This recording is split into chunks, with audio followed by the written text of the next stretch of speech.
So I am a kid from the Connecticut suburbs who have taken refuge in Vermont. I came here in late 1979. I have a academic training is in the life sciences, and I worked in that field for about 10 years. And I came here to clear my head from a denouement of a relationship I had been in.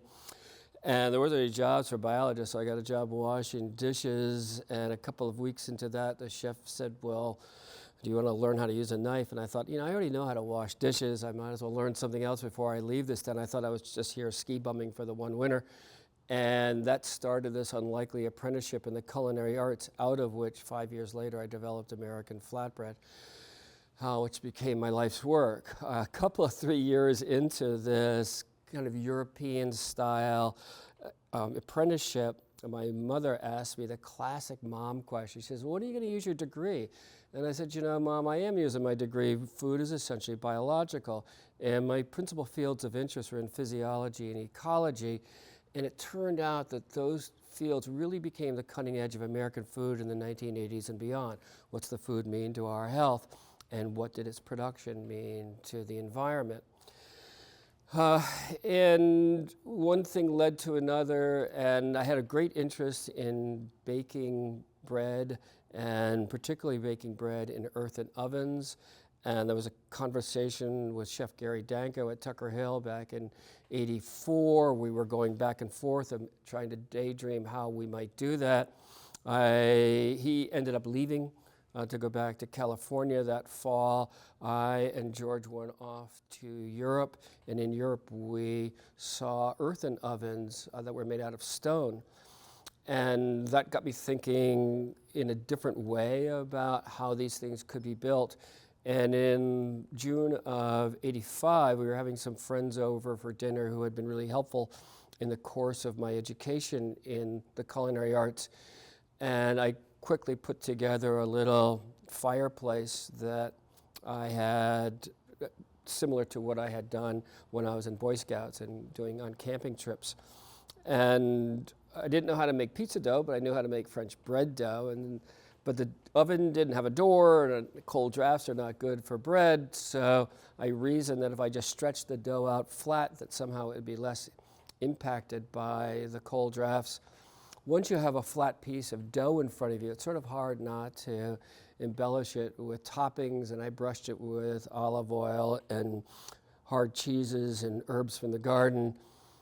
I didn't know if the dough was going to stick to the field stone or if it was going to be hot enough to bake, but it did bake. And I remember eating that for the first time and having this kind of joy of the palate, and also a joy of the experience of cooking with wood in an earthen oven. And it was a story of really things unfolding from there. We had our first public baking. Okay, so when you started, what were the forces around you? What were the social forces around you? Were you responding to like, oh, American crap? Oh, yeah. Well, yeah, like during the culinary internship period, I was really exposed to the European style of fine dining.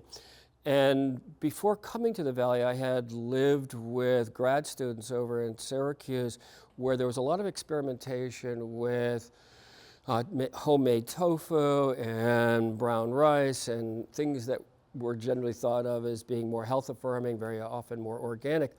And so often when the meal was made, we would ask one of our roommates, well, how does it taste? And the typical answer was, well, it tastes like it's good for us. And when I came here and I was working in fine dining, the focus was really the opposite. It was all about what the food looked like and what it tasted like, and much less about its nutritional values or how it was grown. And so flatbread really was about melding these two great forces in American food. It's like, how do we have better, cleaner food on the one hand, and yet still have it beautiful and delicious? And then the final piece to that was that I was noticing that in the fine dining realm, that the food was really good, it was really interesting, but it was becoming increasingly expensive and therefore more out of reach to ever more people. Pizza is intrinsically pretty efficient to make and so not so expensive, and so it became a vehicle for expressing these different values in food. And interestingly, it was, I think I happened to catch sort of the moment where there was increasing interest in better, cleaner food, a lot of interest in pizza, and a lot of interest in wood-fired cooking.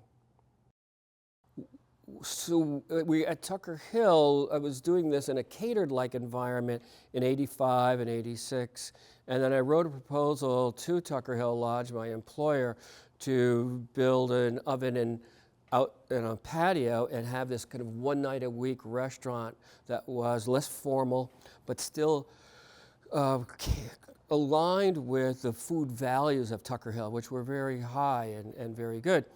And that proposal was accepted. I built the oven on my own effort and developed the menu. And the first night we were open was in July of '87. 21 people came. The next week, 11 people came. And after that, it started to build up. And we added a night the next year. I built a modular wigwam out of maple saplings and teepee grade canvas based on Native American architecture in the fall of '88 to allow us to bake during the winter.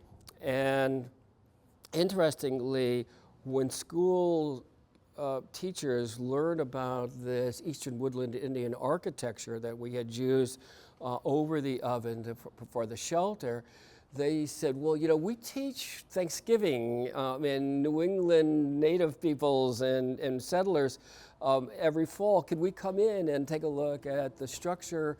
And I said, of course. And I said, oh, we could also, everybody could have a slice of flatbread, and maybe we could talk a little bit about the relationship between good food and good health and healthy environments. And they said, yeah, that would be great. And so next thing you know, we had kids from lots of different schools coming in and coming through. And unbeknownst to me, that part of the program was that after they would go back to their classroom, they would write about their experience or they would draw little pictures about it. And then they would send us these pictures and writings. We didn't have any art budget for the walls of this room, so we started hanging the kids' art up on the walls just out of a celebration of that art. And interestingly, that turned out to be this marketing thing, because now the word got out that so-and-so's kids' art is on the wall, so then the families would come in for dinner to see the art, and that turned out to be good for business, although that wasn't really the intent. And I think that the story of flatbread takes on those qualities over and over, where we reach out and try to do something that's worthwhile or interesting for its own sake that turned out to actually be good for the business and the longevity of the business. We just celebrated 40 years of doing this. That's a little bit rare in the restaurant business, and so far so good. So.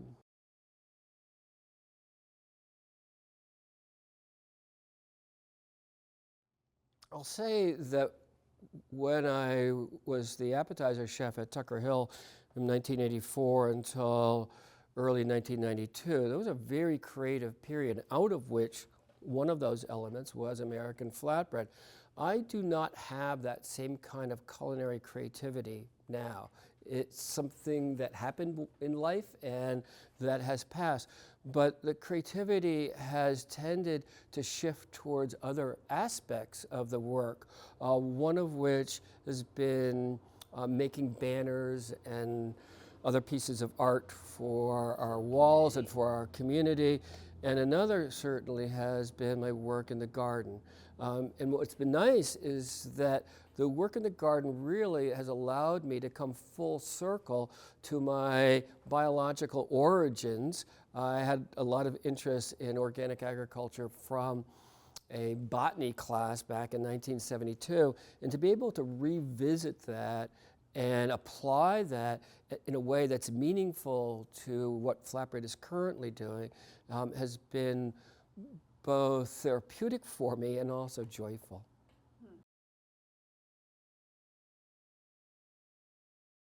One of the dimensions about the garden that Kurt Lindbergh helped me realize is the aspect of biodiversity and how we might encourage or enrich the diversity and abundance of the biology of the Lareau farm. And the biology of the planet is under enormous stress. And virtually everywhere biologists have looked, they have found nature in decline. The exception to that is where people have intentionally created habitat and resources for wild things. And very often that can be as simple as creating undisturbed rocks and brush that are good for soil invertebrates or other kinds of insects. They then draw in other birds. And we, as a result of that work here, we have a good population of native pollinators, and we have good population of soil invertebrates that help manage the disease and parasite cycles that can be so problematic to industrial agriculture, and why, in the absence of that biological diversity, that form of agriculture has to reach out for these synthetic pesticides that actually then magnify the problem by killing off other beneficial insects and organisms. So it's really about exploring how do we address this essential question: how do we feed one another? And how do we feed one another in ways that is respectful to the biological complexity of the planet and the sustainability of that complexity? Well, certainly we're not alone in doing this. There's a lot of exploration of how to produce food more thoughtfully and more in biologic balance with the planet. And I think there's an increasing understanding of the role food has in human health and its important role in the return of health for people who are ill, injured, or in recovery.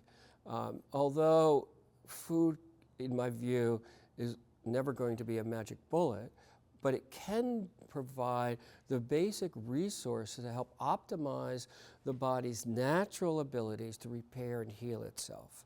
And if we give the body those resources, then we have created conditions for optimal recovery to the best of the body's ability. And I think that is enormously important. For many years now, we have been doing pizza parties up at the pediatric hospital in Burlington. We go up there about once a month and do little pizza parties and donate flatbread into that environment. And not only can food be good for the physiology of recovery, but good, delicious food, food that is kind of joyful or fun, can also be uplifting psychologically.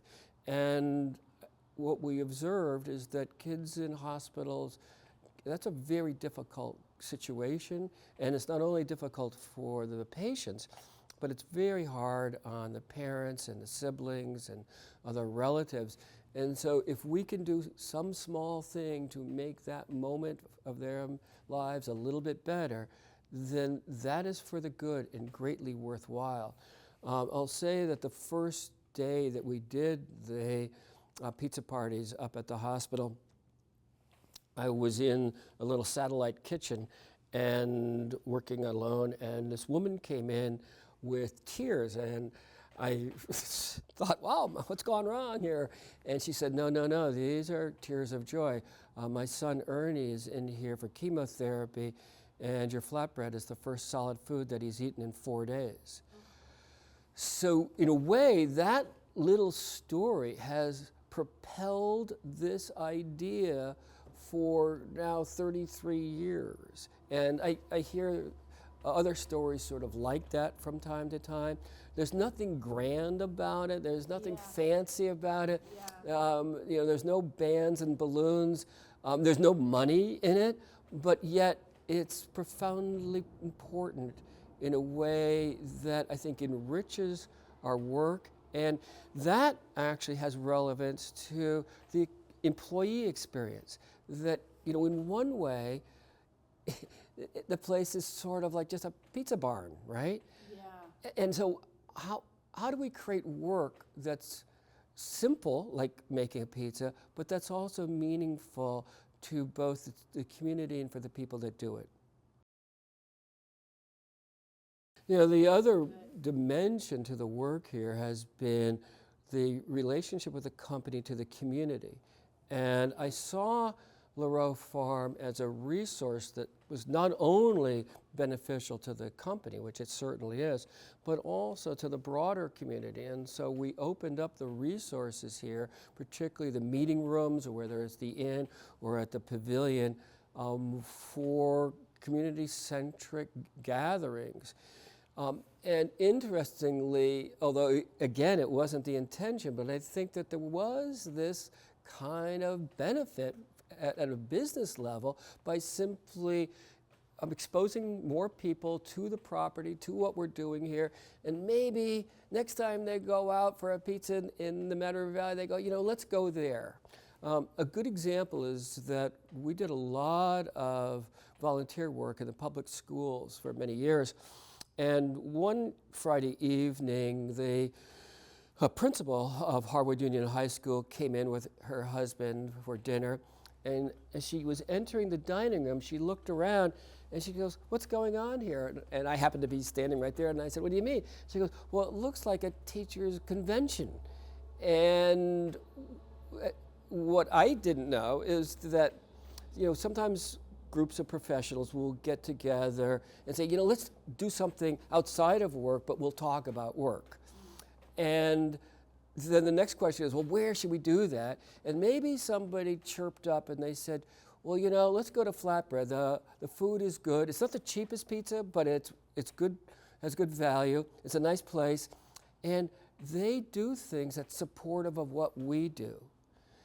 And in that way, we build relationships with our customers and with our community that are meaningful to the business's finances and to the business's relationship with the community, where, and I think this has been true, that the community has given me a little bit more latitude from time to time to do things that I think have ultimately been good, but maybe haven't always been in perfect conformance with every rule and regulation.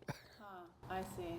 And also, too, I imagine that you've influenced, when people come around your grounds, you've influenced them to think about their gardens differently, to think about food differently, like for them to then take on, some of that practice. I don't know whether that's, that might not be your intention. Well, it is, but it is our intention to be an educational resource to the community. And one of the ways that we do that is in the garden, we have what's called interpretive signs that talk about the biology of the garden and why it is that we're doing what we're doing, with the idea that not everybody's going to read all of this stuff, but if they read some of it and it influences their thinking about food, or maybe they become more supportive of the farmer's market. There's lots of different ways this can be a constructive influence. And again, it's not about trying to preach to people, but simply to share our view and our expertise in food. And I think that's a responsibility of professional chefs, is to say, here's my best thinking. I've thought a lot about food, and here is what I think about it. And you guys need to make up your own decisions of what it is that you want to eat and how you want to do that. But this is my best take on it after 20 and 30 and 40 years of working and thinking about it. Yeah, well, that's cool. So, okay, so this has been a vehicle really for you to explore your interests. Yeah. Which direction do you think is it more in the garden and what you were saying, getting into returning to the you know, habitats between species. Yeah. Just to trying to get the Well, ecology. Well, certainly, as I get deeper into this aging thing, I'm enormously grateful to have been able to transition from work in the kitchen to work in the garden. It is sometimes said that professional cooking is a young person's sport, and it is physically demanding. And the truth is that I no longer can do that kind of work for 8 or 9 or 10 hours a day, but I am able to pace myself in the gardens and still do something that's meaningful and productive to the business. The work has not, in the garden, has not emphasized companion planting. I think there's a lot of merit to companion planting. We have emphasized increasing the character and vitality of the soil. So we've added and make our own compost. We add rock minerals, and we are using cover crops and also coverings of hay or mulch, which helps conserve water and creates habitat for soil invertebrates as well as enriching the soil itself. So in a way, what I'm really doing is farming for microorganisms and the soil invertebrates to help magnify their populations of soil microorganisms. And that is our nutrition strategy, our fertility strategy. Is that going to be helpful as, you know, extreme climate weathers take hold? Like are you strategizing for a big flood? Yeah. Fire? Laurel Farm has been flooded twice since I've been here, in '98 and then again the Irene flood in 2011. And I will say that when I started the business, I had imagined how the business could be helpful to the community. What I completely underestimated was how much help from the community the business would need. And that has happened 3 times more specifically. The '98 flood, where over 100 people came and helped us clean out and dig up and rebuild. The Irene flood, where 400 people came and helped us get back up on our feet, which we did in 6 days. And then there was the fatal shooting in 2002 of a beloved employee. And just a month or so before, there had been a fatal shooting at a restaurant in Burlington, and immediately the customer base stopped going there out of fear of the place being just simply unsafe. And I did not know whether that was going to be our fate, and had that been the community's response, we would have gone bankrupt. But instead of rejecting us or fearing us at this moment of crisis, the community embraced us and continued to come here and be supportive of the business.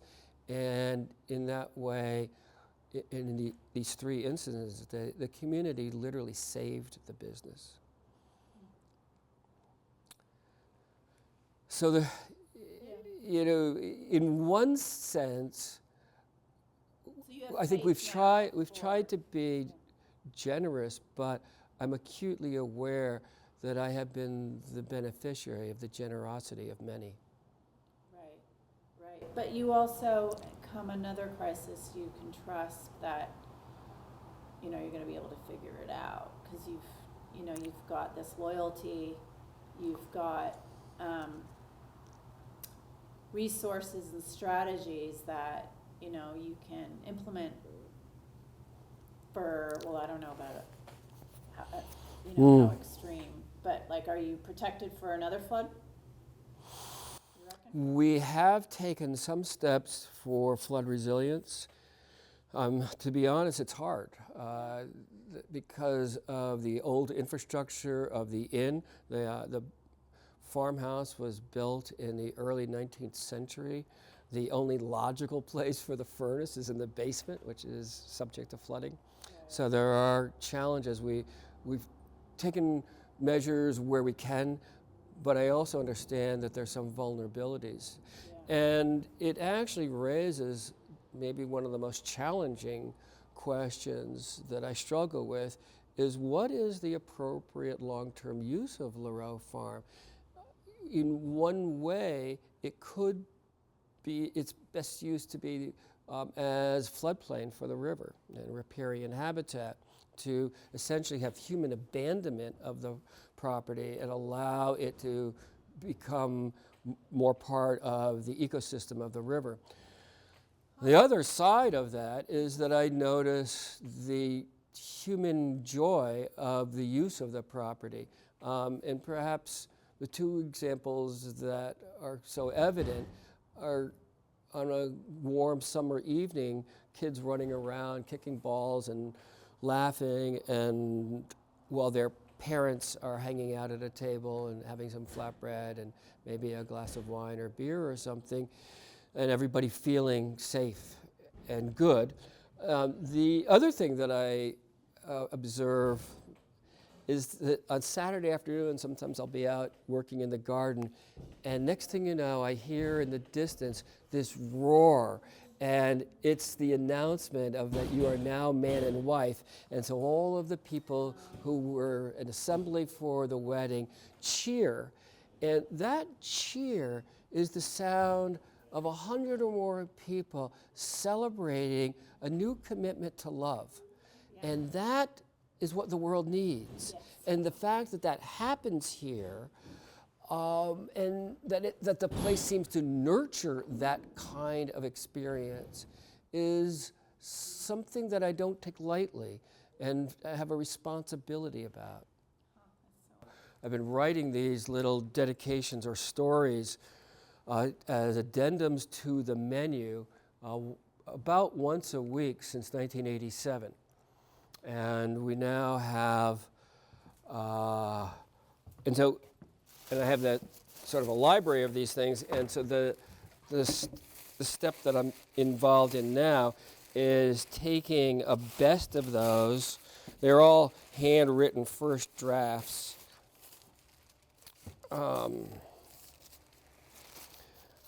And putting them into the computer, and then once they're in the computer and sort of cleaned up a little bit, this one is a little bit blander, but this was from the Corona days.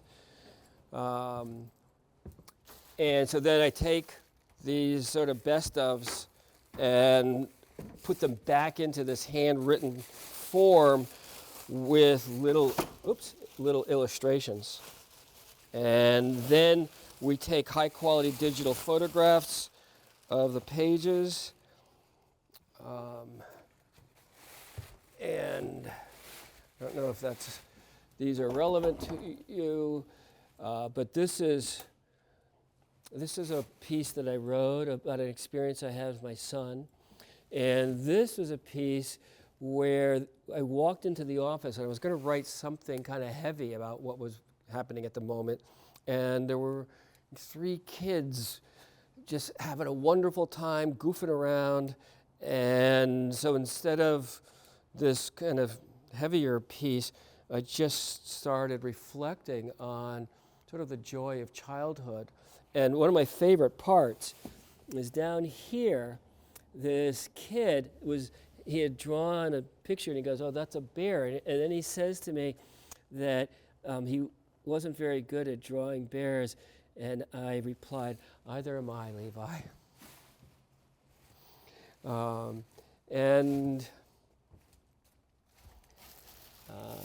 Here's one that is a little bit more colorful.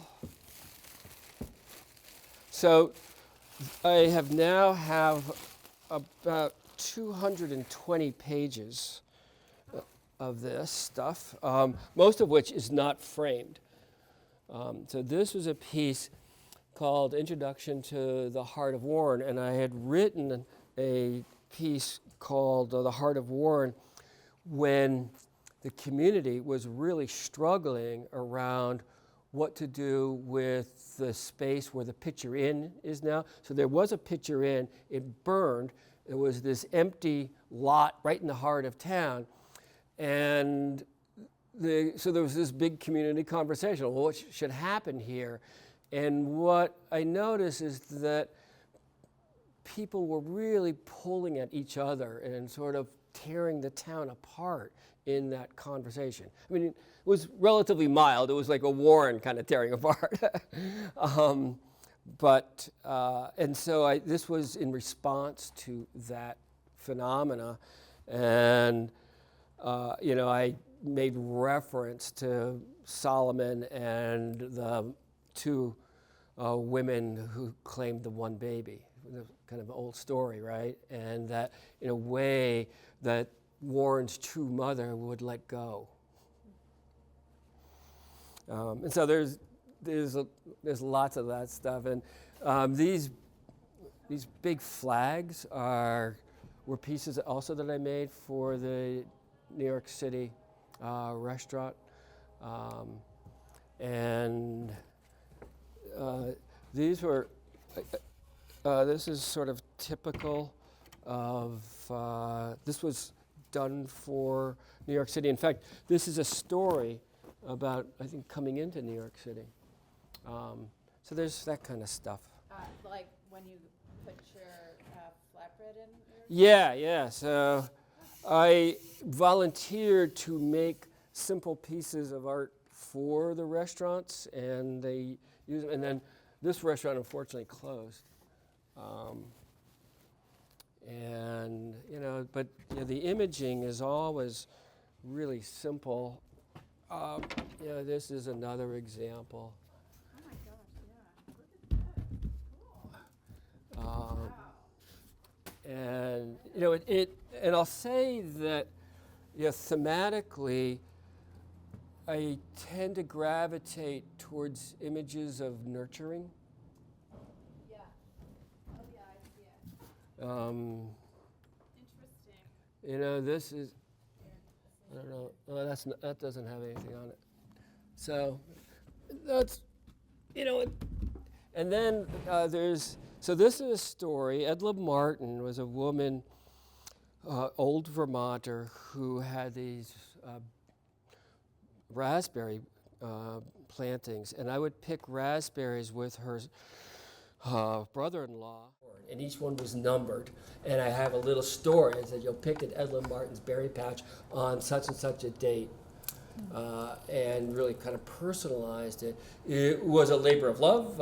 It wasn't any money to be made in such a thing, but it was sort of an exercise in exploring what it takes to kind of keep track of your costs and how are people responding to what you do, what's important. And it was I would write, 200 or 300 labels. And so I got into the habit of this text and being relatively efficient with calligraphy, or my own calligraphy. Another interesting little piece were these two. So, Lighting's probably better over here, right? Yeah. So like a lot of businesses, we would get a letter of inquiry from the high school about saying, we're getting ready to put together the yearbook, and would you be interested in advertising? And what's so common in high school and college yearbooks is that the business will submit a business card, right? And then they print it in the back, and nobody reads them, it doesn't matter. And the businesses know that, and they're really doing this to be supportive of the high school. And as I was thinking about it, it just felt like a lost opportunity. And so I said, well, instead of trying to do the least possible thing, what if we did something that actually might be relevant to kids and that they would actually see or read? And so I decided to have a full page ad, which cost more, but that was okay at the time. And at the time, this was I think 2018, and it's not that times have changed all that much, but there was this awareness of this phenomena of heroin and fentanyl, and that kids were dying, and that one of the things I had heard or read was that the highest use, or the most dangerous period in a person's life for heroin and fentanyl abuse is 18 to 30 years old. And And as I was thinking about that, I said, that's exactly the age group that these graduates are coming into. So let's talk about this. And so, in the kind of the vernacular of our time, sometimes if somebody wants to say something that puts down something else, they'll say F that or F this, right? And so I said, well, what I'm going to do is I'm going to block out the 4 letters, redact them, right? Yeah. And then I had the heroin in big bold letters, and then there's this little story about the heroin. And so I submitted this along with the check. And next thing you know, I get a call from the office of the school, and they said, oh, the principal wants to talk to you about your ad.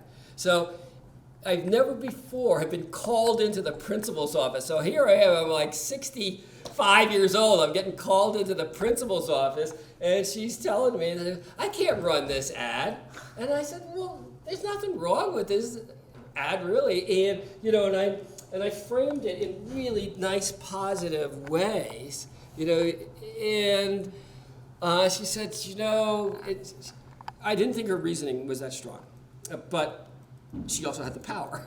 And so I said, all right, I understand, so let me take a second stab at that. So that turned out to be this. And I did sneak in a reference to heroin, and one of the at least old street names of heroin is called horse. And so there is this idea that be careful of the horse that no person can ride, kind of way of sneaking that in. But the other, the down here at the bottom was much more important about what is it really meaning of life, and what are things that are truly important. And borrowing from the ancient Greek philosophy, that really comes down to this idea of human happiness, which Democritus considered to be the highest achievement of the human experience. And then how do we get to happiness? And so 100 years after Democritus, Plato says the way we get to happiness is through virtue. And the way we get to virtue is by simply doing one good thing after another. And after a while, we have created a chain of good things that will have far more value than any chain of gold we might ever hold. In a similar way, Aristotle came to the same conclusion about happiness, that it's through virtue. And what he said, I think, is particularly relevant to this moment. He said, virtue comes from being just in all things. And so if we can imagine social justice or work towards it, if we can imagine environmental justice and work towards that, then that strikes me as virtuous and a way to happiness. Yeah.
Can you just explain what you're building here, just so we can put it in the I'm building a temporary door for our chicken coop. We've got 2 flocks of chickens that are not getting along well, so we're realizing that we need to separate them.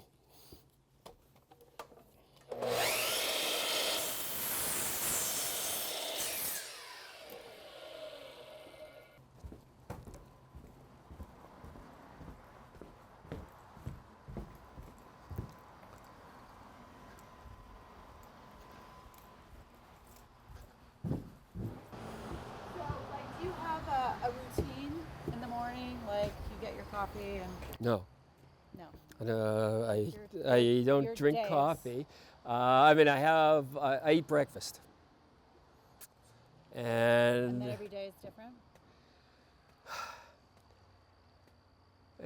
I think that is not quite so, but I don't have too many routines really. It's about responding to the moment in a lot of ways. So that's really intentional. Oh, I think it's more thoughtless. I don't have to think too much. Well, like you're no, I was thinking that, you're allowing. Yeah, I You mean, know, you're intending to have the creative flow. well, certainly I'm aware of things I want to accomplish on a certain day. Right. And so I will be doing things in the morning. One of the things that's been nice is that what I want to accomplish changes from day to day. God, is that a gorgeous picture? Yeah, this is a 20 by 60 polytunnel, and we had a larger version in here. We had a 30 by 60, and we came up with this smaller structure. It has a smaller profile to the wind. And secondly, we built this internal framework to add structural rigidity to the tubular steel. Interestingly, although I didn't exactly plan it this way, that this internal wooden framework became a great trellis system for our crops. And so we will plant, after the tomatoes are finished, which will be shortly, we'll plant cold hardy greens in here that will get some harvest in the fall, and then some of them will overwinter successfully. They won't grow, but they'll have a great head start come the spring. So we'll get a nice crop of spinach and arugula and other lettuces in the latter part of March, in April, a month ahead of anything that we could do outdoors. And then it transitions to the warm crops like tomatoes and cucumbers and melons. Basil is a nice companion to tomatoes. And then that pattern repeats. So, and we just built a second greenhouse. This greenhouse was not built with NRCS support, partly because I felt a little bit of guilt that the taxpayers only got 1 year out of the greenhouse that we built the first time around. Although when I called NRCS and I explained what had happened, they said, you don't owe us anything. Sometimes that happens. So that was nice of them. But then in addition to a polytunnel kind of production greenhouse, then we also built a propagation greenhouse out of glass that's insulated. And that's the structure here. And the north side of that structure is a place for our wash station and storage of supplies, etc. These are these interpretive signs. So the first two talk about nutrient density and the role that has in human health and how we get to that in our garden soils. And it has a lot to do with adding both compost and also to remineralize these old tired soils with rock minerals. And then the next one is about biodiversity, how we're managing for both nutrient density and biodiversity. So a good example of how we're managing for biodiversity are these hay mulches.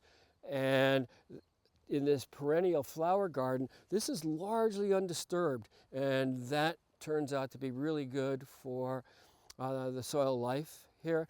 One of the things that you'll see scattered around are little piles of rocks and rotten logs. We've got a little pile in the middle of that next garden. Looks like just a crummy weeded area, but that's actually the oldest undisturbed habitat.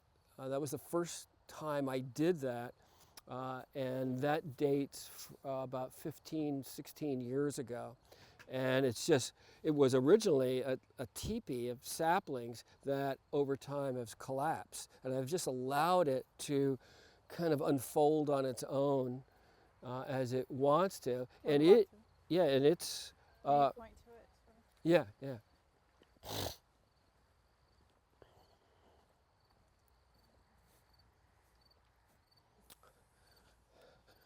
So this is a little bit of a reservoir for wildlife and for soil invertebrates in particular, but there's also small mammals that have lived in here. And the idea is that this acts as a kind of fountain for these other organisms that can move out into the garden area and help us manage problematic insect populations or diseases. And again, that's a hard thing to quantify, but I'm sort of just basing it on the general principles of ecology. So you're not, so are these weeds? Like, so just have a. Yeah, these are that's weeds, actually and a you're bad. not worried about, like, so you don't No, just we. let it weed out? Yeah, we keep it pretty weeded. I mean, it's hard to keep up with everything, but you know, it's so all. there's nothing growing here. This is a cover crop. Oh, okay. So very similar to what you see over there, and this was just planted a little bit later. But we got these are all cover crops. So we'll put those we're going to winter kill, and then they'll get folded into the soil next spring. But we've added a lot of compost and organic material to the soil. So when we started, this was much denser clay, and there was a little bit of topsoil on top, and my observation was that the parent soil had potential, but it really needed the benefit of more organic material.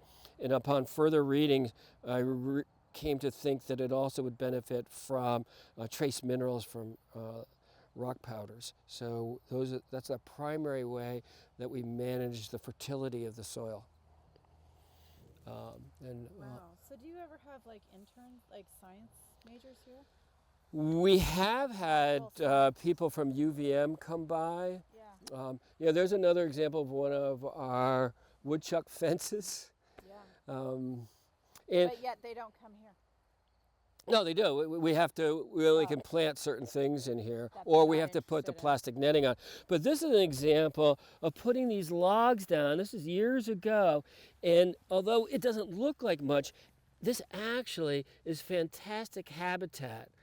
What we know about soil invertebrates is that, like us, they need a physical structure. And if you just have like open ground like that, that's not a very conducive environment to fill the needs of these small insects. But these kinds of little crevices and rotten areas are exactly what they need. And so we intentionally put these kinds of structures in and around the garden, really without knowledge of who's going to colonize them or when that happens or at what levels, but with the understanding is that I can't do that, but they know how to do it, and they will do it if we give them the habitat or resources to be successful.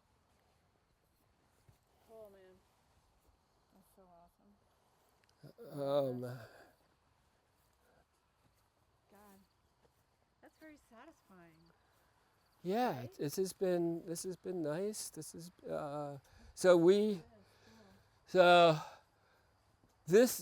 greenhouse. This is a solar greenhouse, and so the north wall is insulated, and the foundation is insulated on the outside, and then we have a double pane glass. And then we built this raised hearth the first year we had the structure, and the idea was to incorporate a lot of mass into the space to help hold more heat. And so we're getting ready to point this rock mosaic, and then we have a structure that comes over this that we can then put like a winter cloth on to retain a little bit more heat. We'll also stockpile water because we don't have year-round water. We have to drain that for the winter season. But this is a good place to start our fall salad greens. And so these are lettuces that will be transplanted. And by starting them in here, it really gives us like an extra 3 weeks of jump start out in the garden. Or some of this will be in the greenhouse. These are examples of how I plan these kinds of structures. We make these little, I make these to scale drawings, and basically you can see, you know, here's that door, and here's the masonry base.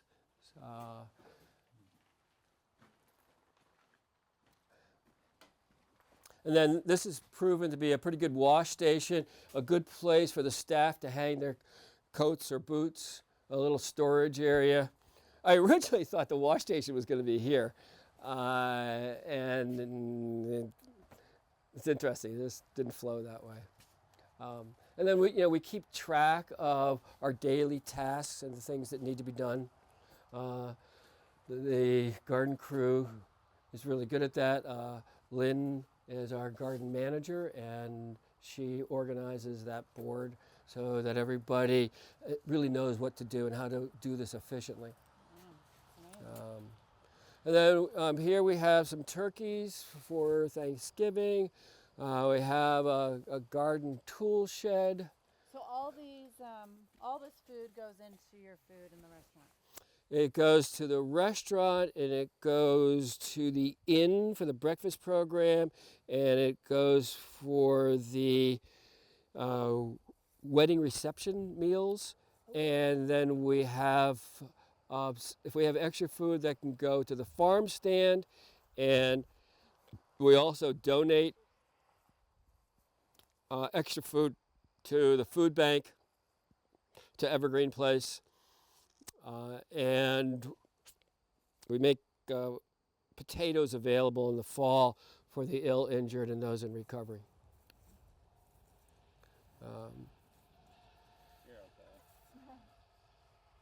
So, what needs to be done now in the garden?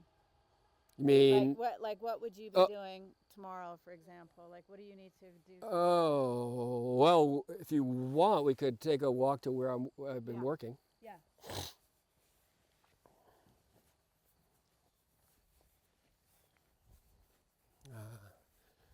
Wow, this is a lot of acreage. How many acres? Well, the farm has 25 acres, and we've got about 1.5 acres under cultivation. And then there's the hayfield, and so Hadley Gaylord hays that for us. This is a good example of our compost. So this is now about 2 years old. So it was over here, and I just moved it with the tractor, and this is now ready to use this fall, and there'll be enough to use in the spring.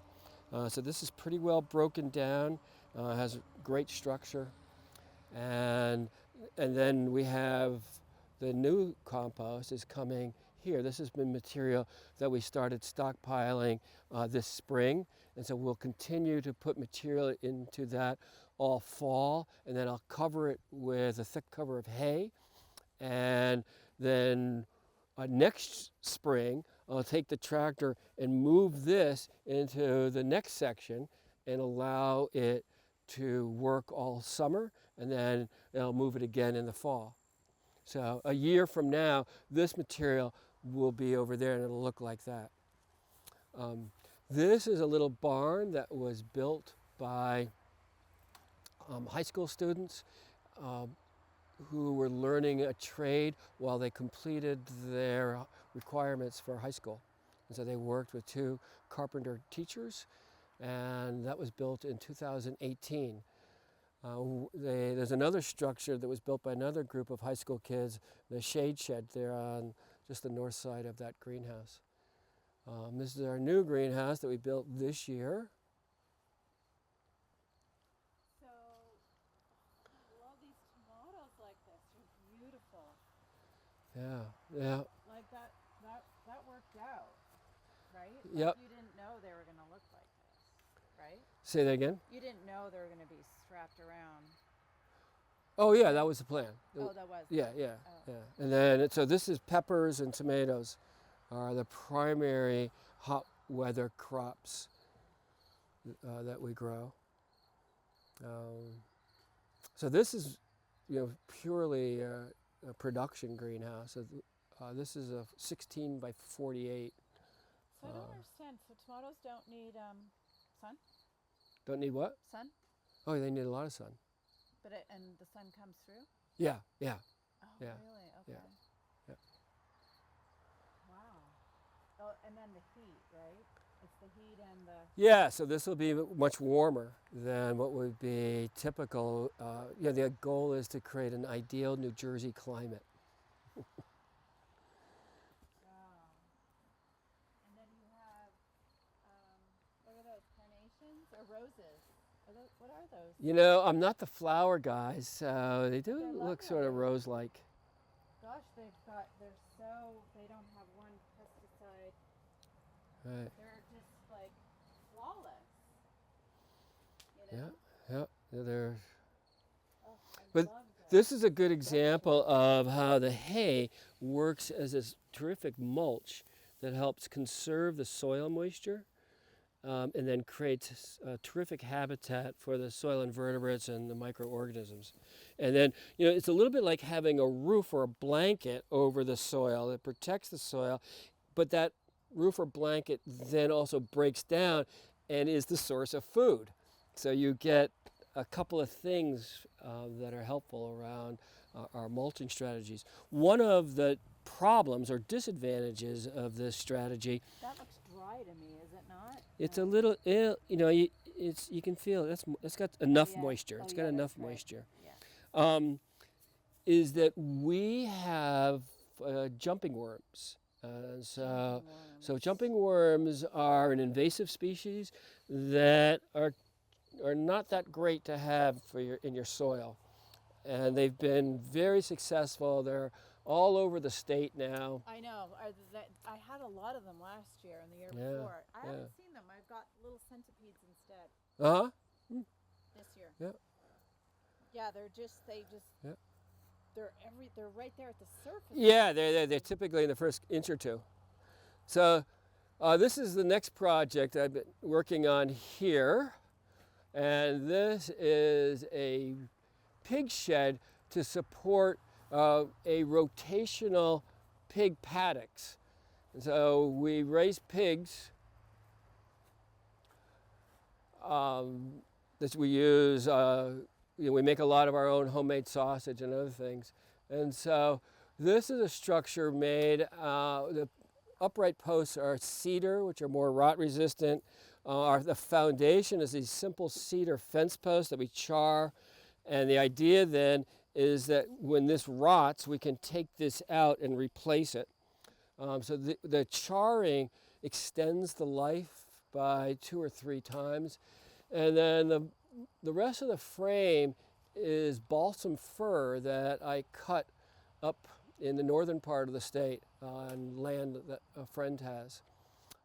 And so we brought that down last fall. We peel it, we take out the knots and the nubs, and although this is harder to build with because it's round, but it's really, for me, it's part of the aesthetic. So the design here is that this bay will have the pigs in it. It's a shade shed, and we'll extend the fencing.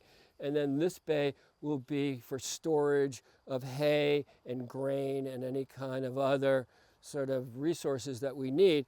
And that will then support this rotational paddock system. So the idea is that during the course of the summer, as the pigs come in and they'll root up the vegetation before that gets too beat up, that we move them to a paddock that has thick vegetation, and we basically move them around. So you can see over here the pigs most recently were here. They had been here earlier in the summer, so we moved them there, and we move them about once every 15 days. And they were over there. That was a new shade shed that we built. And then this is be the final paddock that we haven't completed the shade shed, so we haven't been able to get them in.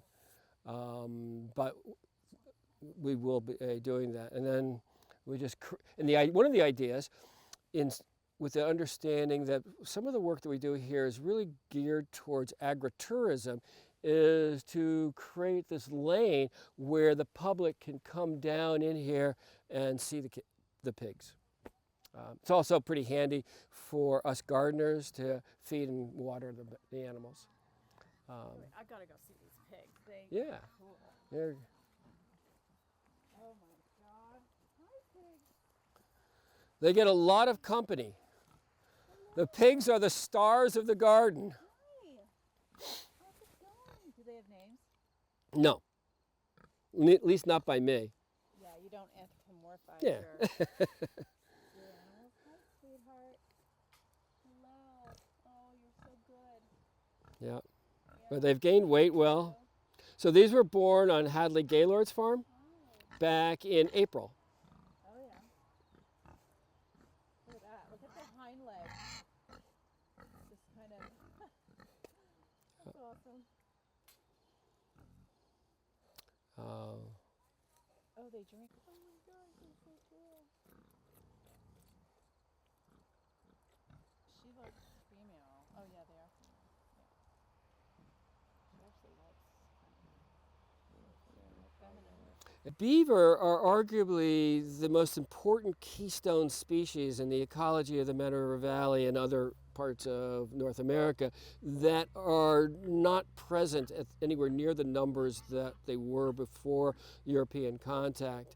And that change has had a profound effect on the ecology of rivers in North America. And now, with all the changes that have happened, lots of times that habitat is hard for beavers to recolonize. What we're missing, not only with the beavers, but we're also missing their ponds. And so we can recreate things like beaver ponds in the absence of beaver. And so we're stockpiling stone and brush, and we've got this wetlands over there that run some water for most of the year.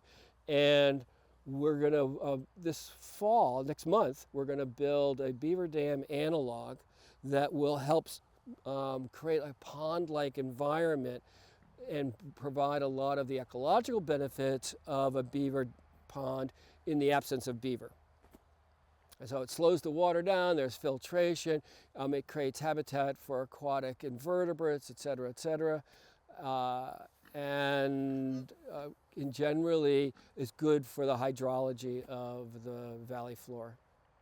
Because it could well be that this farm, before the European contact, was full of beaver ponds, and this farm was one of the very first farms settled in the Meadow River Valley, and very often the earliest settlers gravitated towards beaver meadows because a lot of the clearing had already been done and the soils were generally pretty fertile.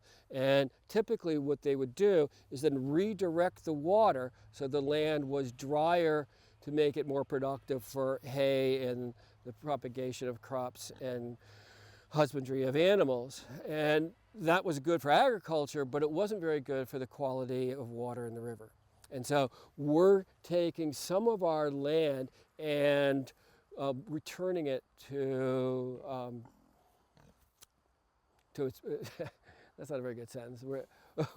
We're dedicating some of this land that historically has been in agriculture and returning that to its native state.